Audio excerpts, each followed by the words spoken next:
Hello everyone, welcome to my video on greatest common factor, also referred to as the GCF. So let's jump straight into an example because I feel with more examples it's easier to explain. The example we have here is 8x squared plus 14x. So the idea is that you want to remove as much as possible from both these terms. So what I do is I start off with the coefficients, start off with the numbers first. What's the biggest number that you can remove from 8 and 14? Or you could think of it in terms of division. What's the biggest number that divides both 8 and 14? So if you want, you could do a factor tree, if you remember that from grade 6 math. Or you could also kind of use trial and error. So maybe let's try 8. We could do 8 divided by 8, but could you divide 14 by 8? No, it doesn't work. You get a decimal. We want to get a whole number. Maybe 4. 8 divided by 4 works, but 14 divided by 4 doesn't work. We get a decimal. So next we could probably try is 2. Both the numbers here, the coefficients are even, so we could probably take out a 2. 8 divided by 2 is 4, 14 divided by 4 divided by 2 is 7, so 2 works. Next what we have to look at is the variables. We have x squared and x. What's the most x's we could remove from both these groups? So the trick here is to actually always take the smallest exponent. Whenever you're dealing with the variables, so for the variables, the trick is to take the smallest exponent. Okay. Here we have x squared, here we have x. So the most x's we could remove from both these terms is just 1x, the smaller of the two exponents. Okay. We cannot take out 2 x's because here we have x squared, there's 2 of them. But here there's only 1, so you can now remove 2. So the most x's we can remove is just the smallest exponent, which is x to the 1. Okay. This value here, 2x, is your GCF. What I encourage you to do further is to write what's left. So if we can think of it as division. If we divide 2x from 8x squared, we're left with 4x. And if we do 14x divided by 2x, we get plus 7. Okay. This is the same thing. So if they're asking just for the GCF, the answer is 2x. But when you're factoring, you often want to leave what's left in the bracket because what you could do also is go ahead and check your work to see if you did this correctly. So let's remove this. Finding the GCF is essentially the exact opposite of what we saw in a previous video, distribution. So to verify your work, distribute your GCF back in and see if you get back what you started. I strongly encourage you to do this in the beginning just to get to make sure you're doing this right. So if we verify by distributing back in, do we get back what we started? Well, 2x times 4x, 2 times 4 is 8, x times x is x squared, and then we distribute 2x times 7, 2 times 7 is 14, and we're left with the x. So we got back what we started with, so this was correct. Okay. Let's take a look at a couple more examples. And I strongly encourage you to verify on your own. So the next example that I have, example 2, we have 15x cubed plus 20x squared minus 30x. So with the coefficients, you could maybe create a factor tree in the beginning if it's difficult for you, but there should be a number that stands out that you could divide 15, 20, and 30 by. If you remember your rules of divisibility from grade 7 math or secondary 1, numbers that end in a 5 or a 0 could be divided by 5. So all these numbers are divisible by 5. Is that the greatest common factor? Because you always want to find the biggest number that you could divide each coefficient by. So what about 15? Would 15 work? 15 divided by 15 is 1, that works. But 20 divided by 15? Not so much. Okay, but 30 would have worked.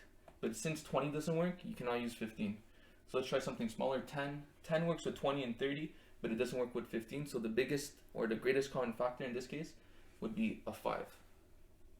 So we finished with the coefficients. Now we move on to the variables. We have x cubed, x squared, and x.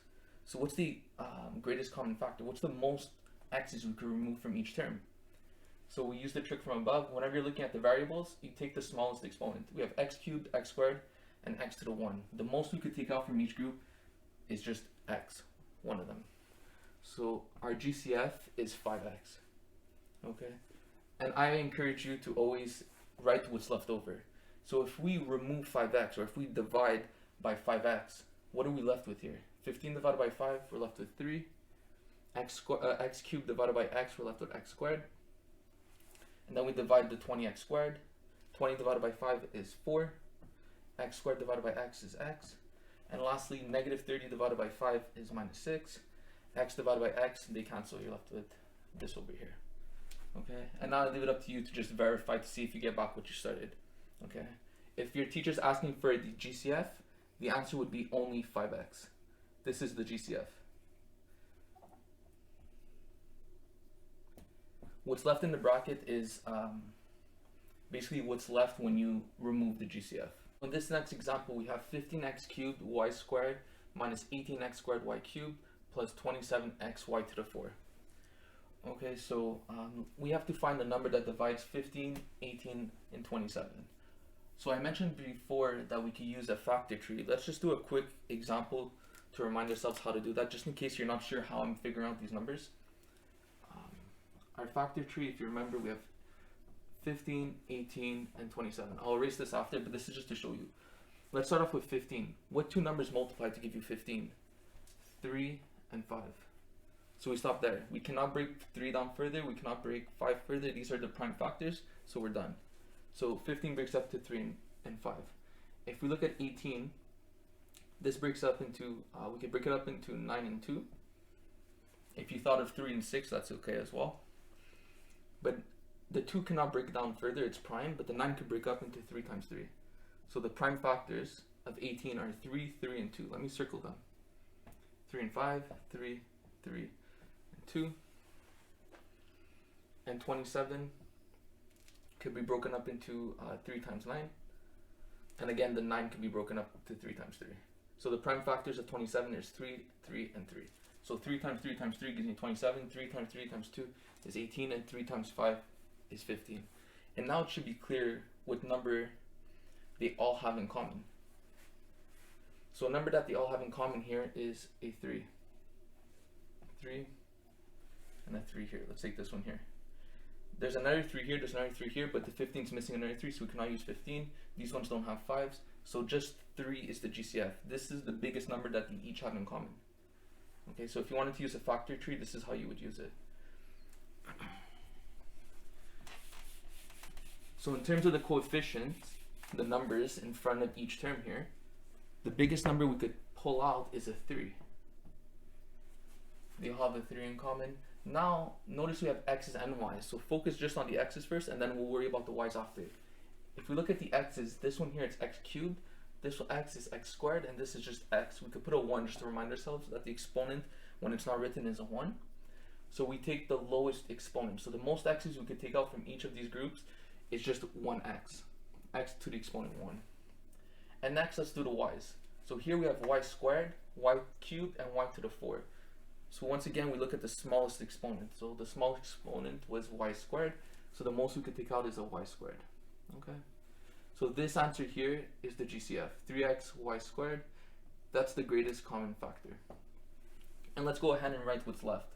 So if we remove 3x y squared, we're left with 5x squared, and the y's cancelled, minus 18 divided by 3 is 6. So we're essentially dividing here. X squared divided by x, so remember we subtract the exponents, so 2 minus 1 is 1, x to the 1, and y cubed divided by y squared, we do 3 minus 2, y to the 1.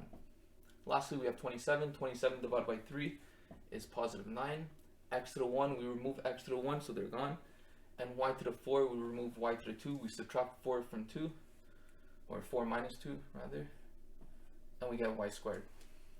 And this is our answer, and we removed the GCF. Again, I strongly encourage you to double check your answer by distributing the GCF back in and ensuring that you get back what you started with. Okay, so keep up the good work, and I'll see you in the next example. Okay, so in this next example, example 4, we have 24 a to the 4 b to the 5c plus 32a cubed b to the 4c to the 5. Okay, so we have to find the greatest common factor. So what's the most we can remove from 24 and 32? So what's the biggest number that divides both 32 and 24? They're both even, so you're probably thinking 2, but we could do better than 2. We could divide them both by 4. 4 works. But I think the greatest common factor here is actually 12 doesn't work, would be 8. You could divide 24 by 8 and you could divide 32 by 8.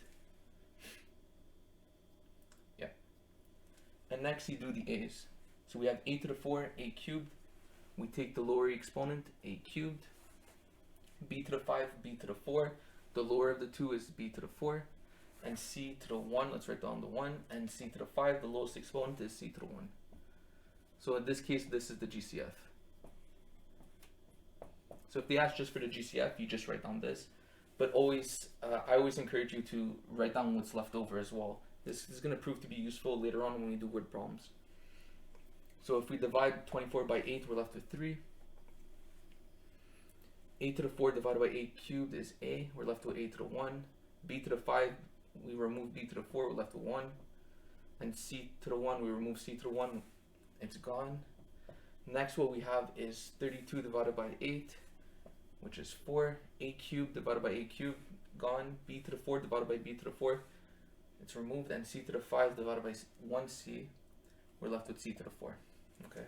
And again, you could double check your answer by plugging this in, by distributing this back in. Okay. And what's nice about this is you could always ensure if you made a mistake or not.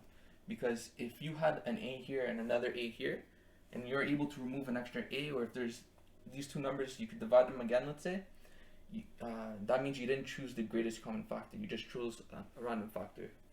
Okay, so that's why it's always good to have this extension over here, because you can ensure that this answer is in fact the greatest common factor. Okay, so let's take a look at the next example over here. We have example 5, 48x to the 4 plus 36x cubed minus 60x squared. Try pausing the video and solving this yourself and see if your answers matches mine. If you have to, since the numbers are relatively large, try creating a factor tree. But from the looks of it, let's solve. I believe the GCF is 12. So the biggest number that divides 48, 36, and 60 is 12. And the lowest exponent, so the most we can remove from x to the 4, x cubed, and x squared is x squared. And what are we left with? 48 divided by 12 is 4. X squared plus 3x minus 5. That's it. And this is the final answer. This over here is the GCF. So if your teacher just asked for the GCF, you could stop here. I encourage you to do this extra step. Next, example 6. We have 18xy to the 4 plus 30x squared y cubed minus 24x to the 5 y squared. So the biggest number that we could divide 18, 30, and 24 by, I believe, is 6. Yeah, 6 looks good. Next, let's do the x's. Here it's x to the 1. Here it's x squared. Here it's x to the 5. So the most we could take out is 1x. Here it's y to the 4, y to the 3, y to the 2. Smallest exponent is y squared, y to the 2. And we're left with 18 divided by 6 is 3. The x is removed. We get y squared. 30 divided by 6 is 5, so positive 5. X squared, we remove an x, we're left with just 1x. Y cubed, we remove y squared, we're left with 1. If you want to put the 1, you can do that. Minus 24 divided by 6 is negative 4. X to the 5, remove 1x. X to the 4. And y squared, we remove y squared, so this is our final answer. And again, this is the GCF, the greatest common factor. Okay, so great work everyone, and I'll see you in the next video.